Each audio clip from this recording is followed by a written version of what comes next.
Hi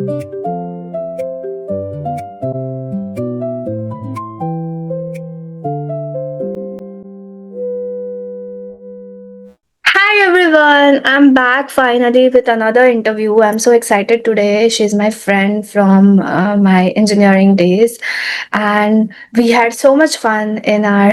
We were in the same batch for the practicals, and we had so much fun, and we used to talk a lot. And I'm finally here to share her amazing journey with you all, and I'm really excited. So let's welcome her. Hi, Priyanka. Welcome to my channel, and I'm really glad that you agreed to do this. And we finally managed to find a time where we can do this. Hello, So, hello.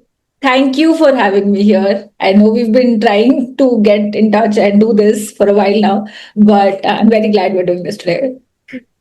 yes, me too. So, just quickly to start with, why don't you introduce yourself? Like what you do? What I mean, I've told them that we were together in engineering, but what we are going to talk about today is not engineering at all. So, Yeah. Well, if I were to summarize it, I have been in corporate for over 12 years. I was into data science, mostly into fintech. Fun world, lots of learnings, great career path. But somewhere along the way, I sort of got inclined to learning about skincare. I feel like I've always wanted to be an entrepreneur, but going into skincare, going deep into it at one point, and finally realizing that okay, this is something that I do want to pursue, led me to start Rua Skincare. So now I've been running it for a while. We are a D2C startup. We are across multiple platforms. And yeah, today I am working actively to grow this.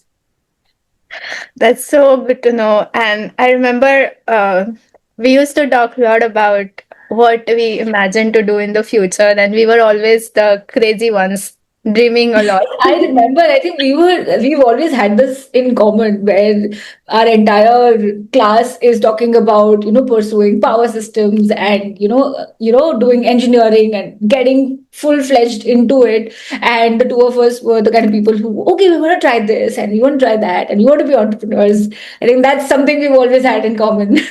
Okay, so yes, we did have that a lot in common, and I'm so glad to see you actually pursue it. And I must say that I was really proud of you when you got into your first company, and then the path you continued on, and then you kept growing and growing. So, which was completely like we struggled a lot during our engineering, and then after that, finding the right thing to work with was also interesting to see, and then suddenly switching to something different. That is also, I think I'm really proud. I feel proud to be your friend. And likewise, I think you've had a journey where you've tried things which people normally don't want to get into because they seem like humongous tasks or things that completely are out of your reach most of the time, and you've gone ahead and done those things. So I feel the same way about you. Yeah, we are the crazy ones from the batch B. Yeah. So, so it comes to the question again, which you mentioned a little bit, and we did talk a little bit about that. You always wanted to be an entrepreneur. So, uh, but were you like all those 12 years that you were in corporate, you thought that you will maybe go on and set up your company related to data analytics, or was it always like I want to do completely different things? Actually, once I got into data science, I sort of got comfortable there for a while. I was happy with the way it was going, and I think I would have been totally okay continuing with it also. But at the back of your mind, there's always that thing that keeps coming up time and again, especially when So to think about it, one thing that I look for now in life is freedom of time, and I thought having your own venture would someday give you that freedom. And that always kept coming up. But I was comfortable, I was okay with the path I was on. It was only when I really got into researching about skincare after a personal struggle. That I really went deep into it. It was like a rabbit hole. And I, to the point that I was so frustrated that I even got a license to formulate products myself. I think that is where things started rolling in this direction. And that's how, I got into skincare and ROAS. What is interesting is here, mostly when you hear people talk about entrepreneurship, they generally talk about, I hated my 9 to 5 job, so I wanted to switch. But how you go is, I really liked what I was doing, but I wanted to do this as well. And so you switched. And I think working 12 years on that field, so I think you gave enough of your time to that as well, which you were liking too. But then when you get comfortable into one thing, Yeah. and you know that life is going good, and I know that you had a really good position, and you were in a good company, and you were earning really well. So making that switch is not easy. So how challenging was that, and what other challenges did you face when you decided to move to this completely new territory? Yeah, I think it was quite challenging. And when there's really, when you're deciding between two options, usually you'll have one really great option and the other one does not look so great. And that decision sort of becomes easier, but this wasn't like that. And but like you said initially, we are a little bit crazy, right? I mean, so somewhere that did play a role into doing this. Because ultimately, while it seems like something which is not achievable, it is something out of your traditional path, and also something that you don't have a lot of experience in except your own personal experience. Then it seems a little childish to even go about doing it. But because I've been so interested in being an entrepreneur right from the beginning, I've always sort of, researched about it. At the back of my mind, there's always been, can I do something about this? Can I learn about this? Can I do this? So eventually I got to a point where I felt like, okay, this is something that is doable. This is something that I can do. And maybe it'll work, maybe it will not work. Either ways, I think I learn a lot from it. And that is a risk I can take. So it became a little easier. Yeah, so it's something that was always in the back of the mind, poking you that this is something I've not yet tried. I've not yet tried, and yeah, Yeah. I like this too, but I will regret if I don't try it. So you Yeah, I went think on. you put it really well. I think that is exactly how it was. So, but was it like the when you started fresh? Was the business or developing the products or entirely changing your mindset, because you get salary every month, and someone else is planning your work, and I mean we do plan, but it is Yeah, coming I mean from there is some structure there. someone Yeah. else's motivation, and like the company's overall motivation to grow, then you get the work what you want to do, so that is less mental pressure. But when you do Yeah. your own business, you have to plan everything, and you have to keep yourself motivated and people working with you motivated. So what was the most difficult part of it, like the that mindset change or the products you wanted to develop? Because skincare is, I think for me, it's a very a completely different area. Yeah, I think it's a lot about mental resilience. And when you start with it, it does feel like you know nothing, and there's everything to learn. And everything has to be learned from finding out, digging deeper, talking to people. There's no course you can take. There's no format you can follow. And that is daunting. However, when I started, my I had a very very small goal. uh, for the year I started, I just wanted to incorporate my company. I just wanted to get one product formulated. I didn't even think about sales. I just thought about, okay, this is the product I want to make. I'm going to work on this. I'm going to get this product out. So then it wasn't about running a company, but just making a product. And over time, that goal expanded. And that I did on purpose because I knew if I thought about everything at once, I probably would give up. I'd be scared and I'll move out. So taking it one step at a time really helped. And when I was doing that, when you are setting up a business, you don't always have the luxury of taking it one step at a time, because ultimately you want to build a business. And that is something that I decided I will be okay with. It is okay if I just meet this goal, but I don't end up achieving the larger goal, as long as I'm achieving the goal I've set for myself right now. And I feel like not everybody needs to do that, but I needed to do that because I knew nothing. I had zero background. So that is the only way I could go forward. So it worked for me that way. No, I think it's a very smart move because uh, I think yes, when you think about a larger goal, like maybe it is never doable in the one full jump. You have to go step by step. But thinking about that goal all the time keeps you making agitated. That I'm not reaching there. I'm not reaching there. So I think what you're thinking about is more realistic than.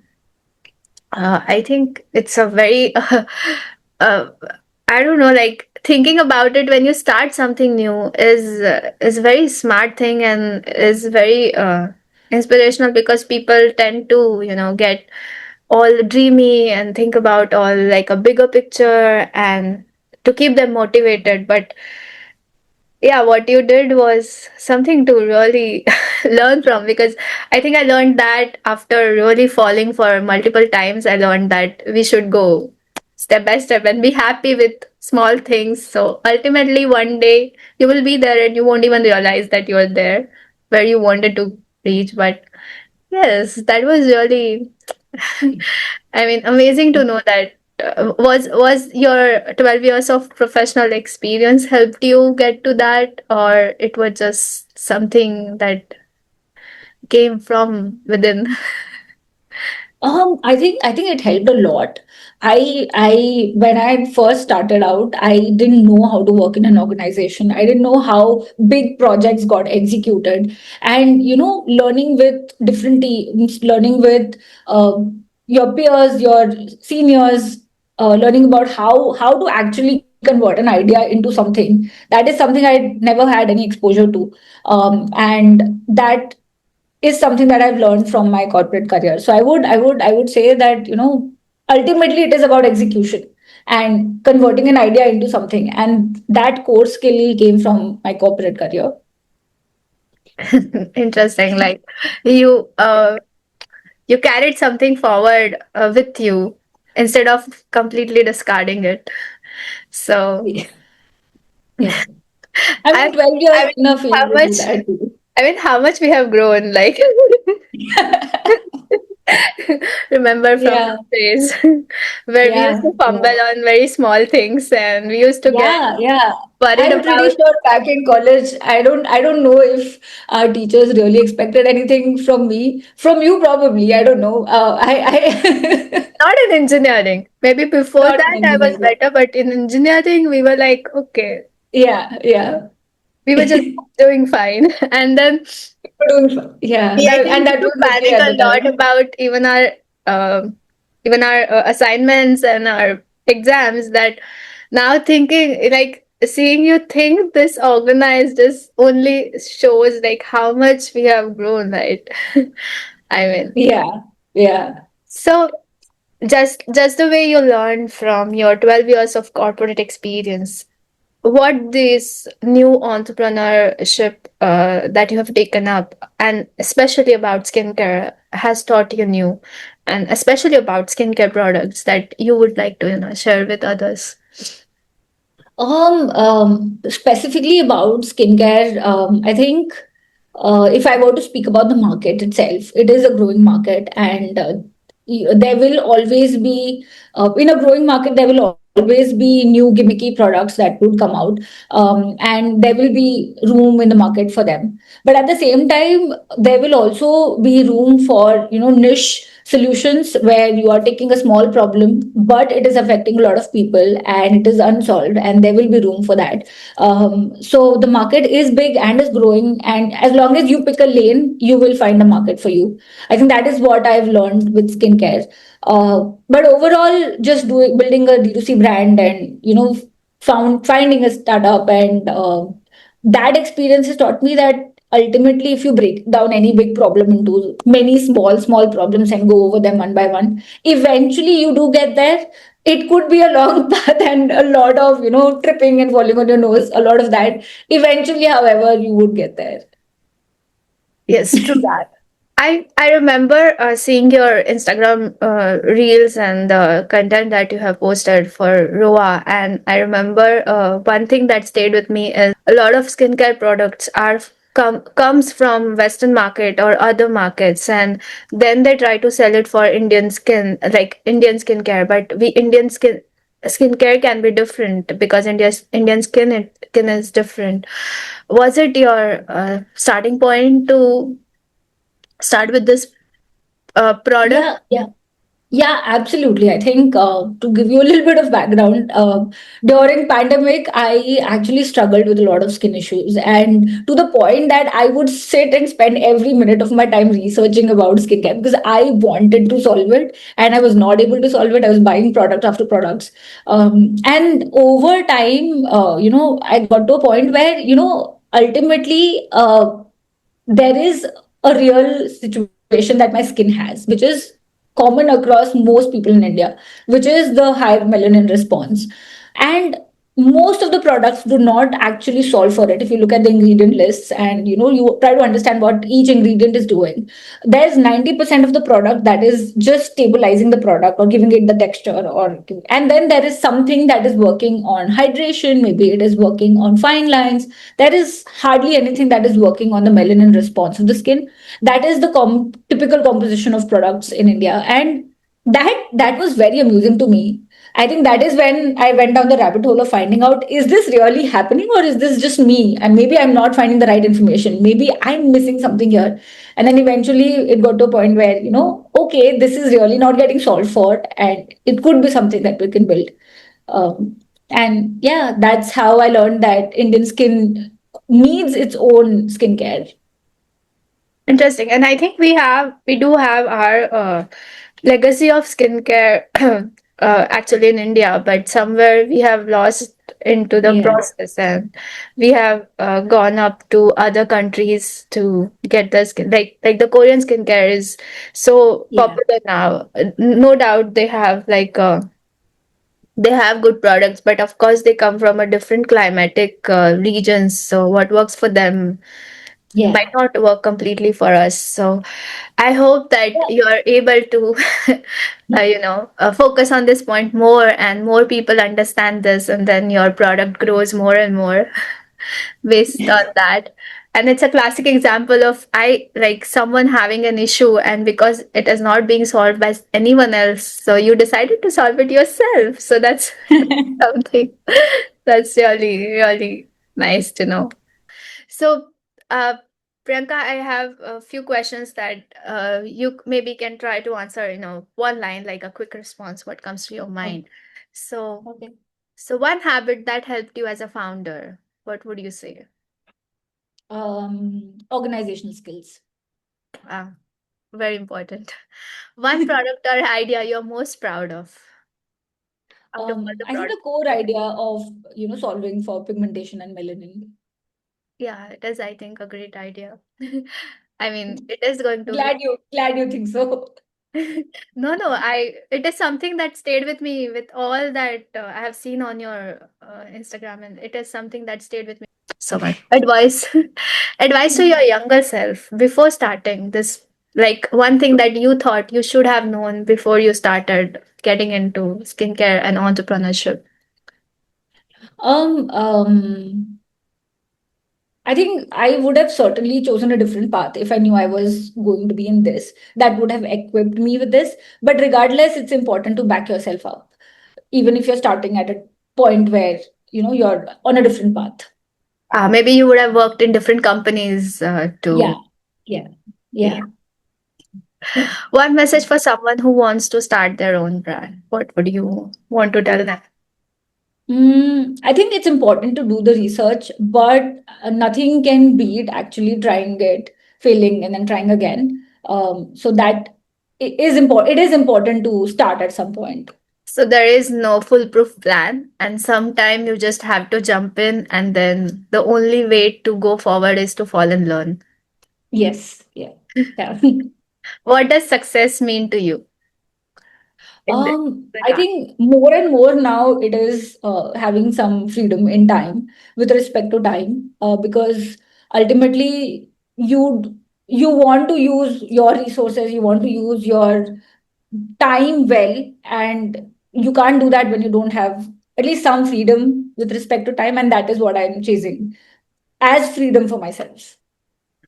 So in organization also, while running your brand also, you want to have a freedom of time to yourself. So you can manage how Yeah. the company runs, then the company or the demands manages you. Something like that. Yeah, yeah, exactly. Or outside the company also, just having that time to do what you want to do. I think that is something that I'm Yeah. chasing. I said company because once you become an entrepreneur, you're not like, an employee for a certain period of time of your day. You are working Yeah, for actually 24 hours whenever you're yeah, needed, something like that. yeah, So I think with what we talked today and looking at what the organization skills that you've developed, and because you have worked in so many good companies, so I think, and with so many big projects, so you've developed those skills very well because, of course, because you're a good learner. So you're so too I think you kind. should be able to do it. No, I mean. It is nice to have this kind of conversation compared to what we used to talk about when we were Yeah. sitting at the back seat of PST. I don't remember the bus number, but traveling from our college to station, we had so many discussions. So Yeah, yeah. I wish Roa a really big success. It becomes a huge success, and we get to do this interview again when maybe we are discussing some award you got or uh, some what I can say some target you've achieved and you want to share again with everyone. So let's hope for that now. Thank you so much. Thank you so much. And thank you for having me today. This has been a blast. I think we should interact more this way. This is quite fun. Yeah, I know. And I didn't realize we spent so much time already. So it was fun talking to you also. And I hope people got a lot of insights. And definitely one thing that we'll take out from this interview is look at things step by step and you will eventually get there. Yeah. So I hope to Glad I could meet add some value here. yes. I hope to meet you soon and we'll catch up. Yeah. Uh, but thank you for doing this. And to all the viewers, do go and follow Roa on Instagram. I'll share the details in the description and you can read about it and you can start trying these products and I'm sure you will like them. You want to say something to end as a end note? Thank you first of all for having me here. And yeah, if you do try out Roa, and if you have any feedback, we are always looking for more insights. So feel free to share those. And yeah, uh, that's about it. The awkward us. Yeah. Okay. Okay. Thank you so much. See you soon. Talk to you soon. And to all of Yeah. you, thank you for watching this video. I hope to come up with next something great soon. See you. Bye.